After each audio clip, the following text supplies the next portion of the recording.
काही नगरसेवकांना सोबत एका ठिकाणी ठेवलेलं आहे, खासदारांनी देखील वेगळ्या ठिकाणी ठेवलेलं आहे. काँग्रेसमध्ये नेमकं काय सुरू आहे? नाही, असं काही नाही आहे. व्यवस्थेसाठी ठेवलेले आहेत ते. आम्ही एकच आहोत. काँग्रेस पक्षाचे 27 नगरसेवक आहेत आणि 27ही एकत्र राहतील. व्यवस्थेसाठी आपण वेगळे जरी ठेवले असले तरी गटनेता एक होईल आणि काँग्रेसचा महापौर चंद्रपूर महानगरपालिकेमध्ये बसेल, यामध्ये कुठे दोमत नाही. आणि तेवढं संख्याबळ आमच्याकडे आहे. आणि कोण काही म्हणू देत. काल काही सुधीर मुनगंटीवारांनी काही स्टेटमेंट केलं की काँग्रेसचा एक गट वगैरे, हे सगळी अफवा आहे. आणि ते मतदारामध्ये संभ्रम निर्माण करणारी गोष्ट आहे.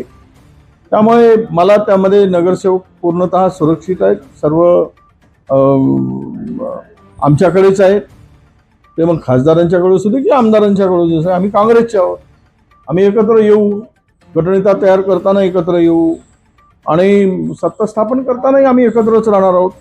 काँग्रेस म्हणून आम्हाला आमच्या महानगरपालिकेवर सत्ता प्रस्थापित करणं, यासाठी लागणारं संख्याबळ 3 अपक्ष जे काही आहेत आमच्याबरोबर आघाडीमध्ये होते, आम्ही ज्यावेळेस अलायन्स केलं होतं शेकापचे, ते सुद्धा आमच्या सोबत आहेत.